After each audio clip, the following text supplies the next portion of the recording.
Hello, friends. This is Samif Gandhi, and you are watching English by Heart, where you learn English through Gujarati. કેમ છો મિત્રો? આ સેશનમાં આપણે પૂર્ણ ભૂતકાળની ખાલી જગ્યાઓ વિશે અભ્યાસ કરવાનો છે. તો સૌથી પહેલા પૂર્ણ ભૂતકાળ કોને કહેવાય એ આપણે ફટાફટ સમજી લઈએ. એનું ક્વિક રિવિઝન આપણે કરી લઈએ. તો પૂર્ણ ભૂતકાળ કોને કહેવાય? તો પૂર્ણ ભૂતકાળ એટલે ભૂતકાળનો પણ ભૂતકાળ, એટલે કે લાંબા ગાળાનો ભૂતકાળ. વીતેલ સમયમાં કોઈ ચોક્કસ સમય પહેલા કોઈ કાર્ય પૂરું થઈ ગયેલ હોય તે દર્શાવવા માટે આપણે પૂર્ણ ભૂતકાળનો ઉપયોગ કરીએ છીએ. જેમ કે રમ્યા હતા, ગયા હતા, જોયું હતું, વાંચેલ હતું, મળ્યા ન હતા, શીખેલ ન હતું. સમજાયું મિત્રો? હવે થોડુંક ઊંડાણપૂર્વક એનો અભ્યાસ કરીએ તો ભૂતકાળમાં થયેલી બે ક્રિયાઓ માટે જે ક્રિયા પહેલી પૂરી થઈ ગયેલ હોય એ દર્શાવવા માટે પૂર્ણ ભૂતકાળ, અને જે ક્રિયા બીજી પૂરી થઈ હોય તે દર્શાવવા માટે આપણે સાદા ભૂતકાળનો ઉપયોગ કરીએ છીએ. સમજાયું? ભૂતકાળમાં થયેલી બે ક્રિયાઓ, જે ક્રિયા પહેલી પૂરી થઈ ગઈ એ દર્શાવવા પૂર્ણ ભૂતકાળ, જે ક્રિયા બીજી પૂરી થઈ એ દર્શાવવા સાદા ભૂતકાળનો ઉપયોગ થાય છે. સમજાઈ ગયું હશે? એક ઉદાહરણ જોઈએ કે શિક્ષકના આવતા પહેલા વિદ્યાર્થીઓએ ગૃહ કાર્ય પૂરું કર્યું હતું, અથવા તો વિદ્યાર્થીઓના ગૃહ કાર્ય પૂરું કર્યા પછી શિક્ષક આવ્યા. મિત્રો, તમે જોઈ શકો છો કે ઉપરની આ બંને ક્રિયાઓમાં વિદ્યાર્થીઓની ગૃહ કાર્ય પૂરું કરવાની ક્રિયા પહેલા થઈ, ત્યાર પછી શિક્ષક આવ્યા. બંને ક્રિયા એ જ દર્શાવે છે કે ગૃહ કાર્ય પૂરું થવાની ક્રિયા પહેલી પૂરી થાય છે અને શિક્ષકને આવવાની ક્રિયા પછી થાય છે. સમજાઈ ગયું મિત્રો? એટલે શું આવે? આમ વિદ્યાર્થીઓની ગૃહ કાર્ય પૂરું કરવાની ક્રિયા પૂર્ણ ભૂતકાળમાં તથા શિક્ષકને આવવાની ક્રિયા સાદા ભૂતકાળમાં દર્શાવાય છે. ઓકે, ચલો એના માટે થોડીક વધારે આપણે અભ્યાસ કરીએ. તો ભૂતકાળમાં થયેલી બે ક્રિયાઓ એ અને બી માટે. ભૂતકાળમાં બે ક્રિયાઓ થઈ, એ ક્રિયા અને બી ક્રિયા. એમાં એ ક્રિયા પહેલી ક્રિયા છે, એને પૂર્ણ ભૂતકાળમાં દર્શાવાય. બી ક્રિયા બીજી ક્રિયા છે, એને સાદા ભૂતકાળમાં દર્શાવાય છે. હવે આ બંને ક્રિયાઓને આપણે જોડવી છે. પહેલી ક્રિયા, બીજી ક્રિયા, બંને થઈ ભૂતકાળમાં, બંનેને આપણે જોડવી છે. તો જોડવા માટે પહેલું એક સંયોજક લઈએ, આફ્ટર. તો મિત્રો, તમને ખ્યાલ છે આફ્ટરનું ગુજરાતી શું થાય? પછી થાય. તો યાદ કેવી રીતે રાખશો તમે? કે ભૂતકાળમાં થયેલી બે ક્રિયાઓ માટે પૂર્ણ ભૂતકાળ ક્યાં આવે? આફ્ટર પછી. પણ આફ્ટર પછી ક્યારે આવે? જો આફ્ટર પહેલા સાદા ભૂતકાળનો ઉલ્લેખ થયો હોય તો. તમે જોઈ શકો છો આફ્ટર પહેલા અહીં આપેલું છે બી ક્રિયા, એટલે કે બીજી ક્રિયા, એટલે કે સાદો ભૂતકાળ. તો ત્યાર પછી શું આવશે? એ ક્રિયા, એટલે કે પહેલી ક્રિયા, પૂર્ણ ભૂતકાળ. હવે તમને થશે સાહેબ માત્ર આફ્ટરથી જ જોડાય? ના, એક ઉદાહરણ બિફોરથી પણ જોઈ લઈએ. તો બિફોરનો અર્થ થાય છે પહેલા. બિફોરનો અર્થ થાય છે પહેલા. તો પૂર્ણ ભૂતકાળ ક્યાં આવે? બિફોર, પહેલા. પણ ક્યારે પહેલા આવે? જો બિફોર પછી સાદા ભૂતકાળનો ઉપયોગ થયો હોય તો. સો બિફોર પહેલા એટલે એ ક્રિયા, પહેલી ક્રિયા એટલે કે પૂર્ણ ભૂતકાળની. ત્યારબાદ બિફોર, પછી શું આવશે? બી ક્રિયા એટલે કે બીજી ક્રિયા, એટલે કે સાદો ભૂતકાળ. સમજાયું? જેમ કે the teacher came after the students had completed homework. વિદ્યાર્થીઓના ગૃહ કાર્ય પૂરું કર્યા પછી શિક્ષક આવ્યા. અથવા તો the students had completed homework before the teacher came. શિક્ષકના આવતા પહેલા વિદ્યાર્થીઓએ ગૃહ કાર્ય પૂરું કરી નાખ્યું હતું. બંને વાક્યોને મિત્રો સરખાવો તો તમને ઉપરના બંને નિયમ સરસ રીતે સમજાઈ જશે. પૂર્ણ ભૂતકાળ ક્યાં આવે?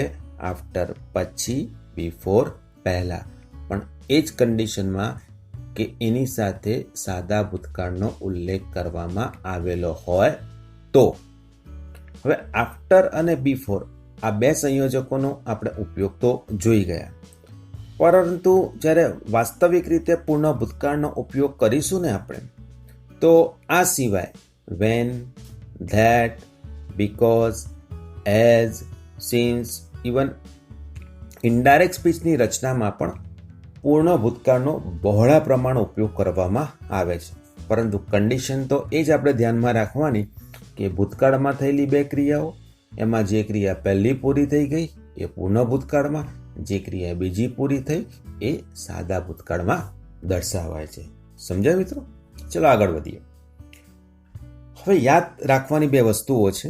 આમાં પહેલું છે કે વેન સાથે જ્યારે સાદા ભૂતકાળનો ઉલ્લેખ કરવામાં આવેલો હોય તો ત્યારબાદ પૂર્ણ ભૂતકાળ અથવા તો ચાલુ ભૂતકાળ આવી શકે.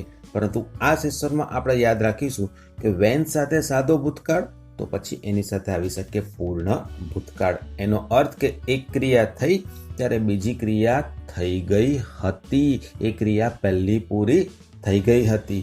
જેમ કે when the teacher came the students had completed homework. જ્યારે શિક્ષક આવ્યા વિદ્યાર્થીઓ હોમવર્ક કરી નાખ્યું હતું. અથવા તો the students had completed homework when the teacher came. Underline કરેલા ક્રિયાપદ અને એમના કાળનું ખાસ ધ્યાન રાખજો. એક મહત્વની બીજી રચના જોઈએ તો ઇફ વત્તા પૂર્ણ ભૂતકાળ તો જોડે આવશે પૂર્ણ સહાયકારક ક્રિયાપદો, એટલે કે would, could, should, might, have plus past participle. જેમ કે if the students had worked harder. જો વિદ્યાર્થીઓએ ખૂબ જ મહેનત કરી હોત, વધારે મહેનત કરી હોત, they would have passed. એ લોકો પાસ થયા હોત.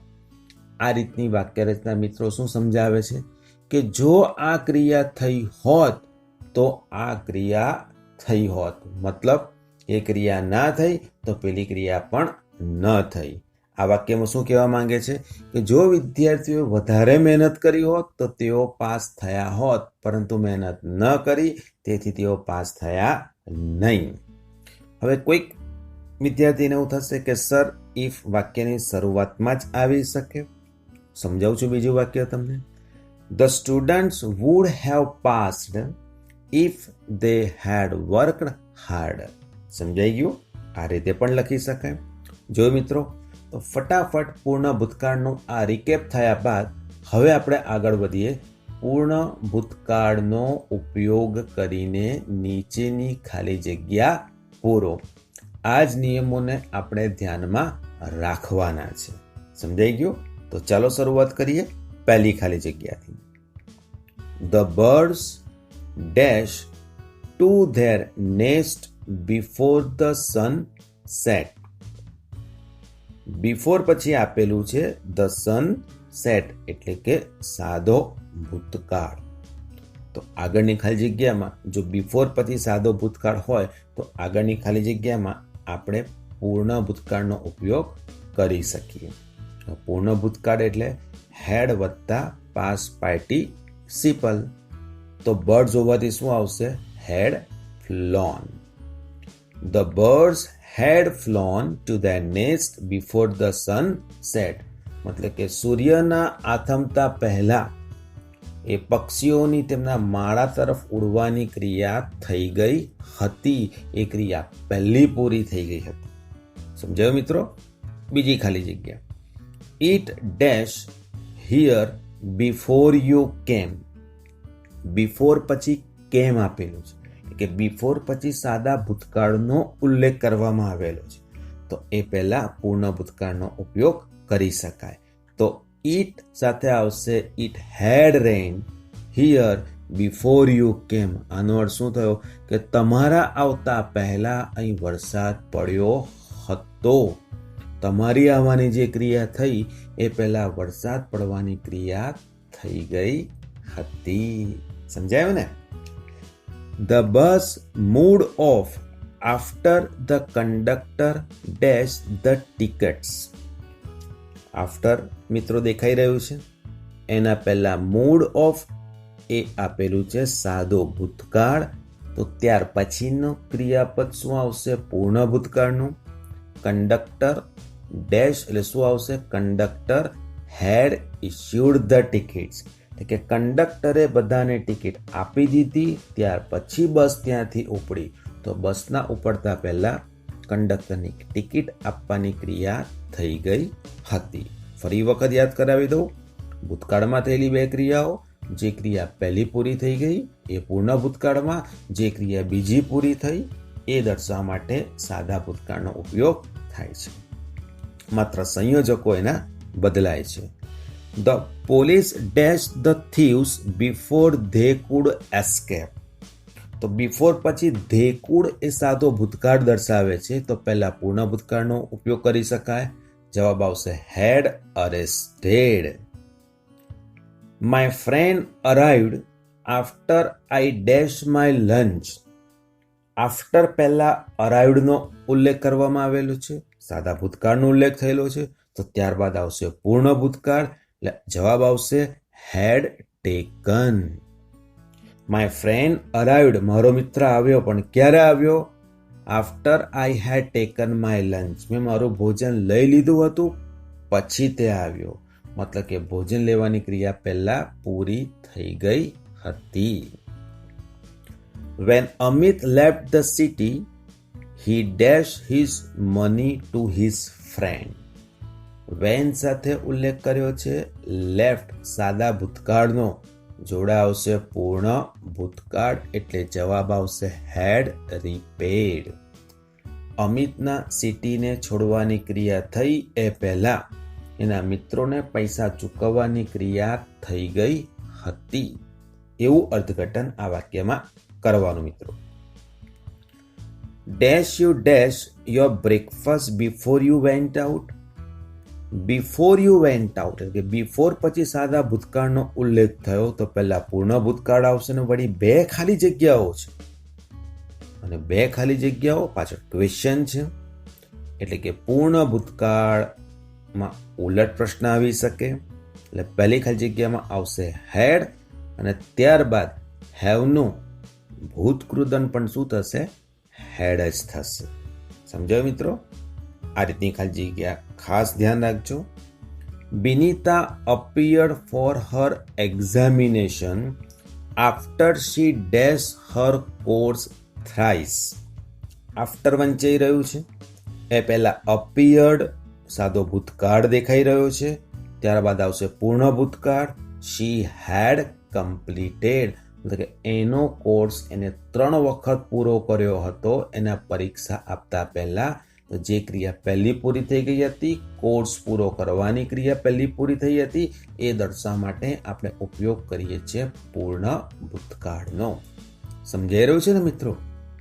ચલો આગળ વધીએ. When I reached the school, the principal dash already dash. When સાથે સાદો ભૂતકાળ, જોડે આવશે had already left. સમજાયું? My friend asked me if I dash to Goa. સમજાય છે? તો આ વાક્ય રચના કોના જેવી થઈ? ઇનડાયરેક્ટ રચના જેવી થઈ. if આવ્યું, સંયોજક આવ્યું if.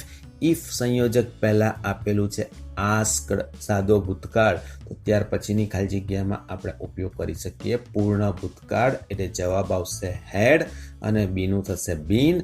so if I had been to Goa. Biren sat to dinner after he dashed his hands. after પહેલા sat સાદો ભૂતકાળ, પાછળ આવે પૂર્ણ ભૂતકાળ, had washed આવશે. Kavi told me that she dash not dash me anywhere before.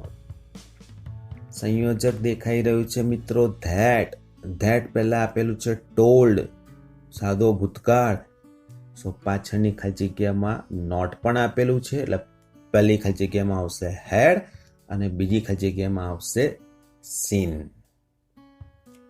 They reached the theater after the play dash. હવે તો મિત્રો સમજાઈ જ ગયું હશે. આફ્ટર બિફોર આવે એટલે પૂર્ણ ભૂતકાળ ક્યાં આવે? આફ્ટર પછી, બિફોર પહેલા. પણ જોઈ લેવાનું એ પહેલા કે પછી સાદો ભૂતકાળ આપેલો છે કે નહીં. સો આ ખાલી જગ્યામાં આવશે ધ પ્લે હેડ બીગન.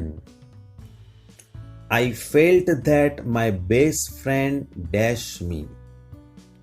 That આપ્યું એ પહેલા felt આવ્યું સાદો ભૂતકાળ, પાછળ આવશે પૂર્ણ ભૂતકાળ, had cheated આવશે. The Shah family dashed the house before it fell down. Before પછી fell down સાદો ભૂતકાળ, આગળ આવશે પૂર્ણ ભૂતકાળ, had left. My son ran out to play after he dashed his homework. After પહેલા ran out સાદો ભૂતકાળ, પાછળ પૂર્ણ ભૂતકાળ, had finished. My sister asked me if I dash her photograph. If આવ્યો, આગળ આપણા ખાલી જગ્યા જોઈ જ ગયા. એ પહેલા asked આવ્યું, પાછળ પૂર્ણ ભૂતકાળ આવશે, had hidden.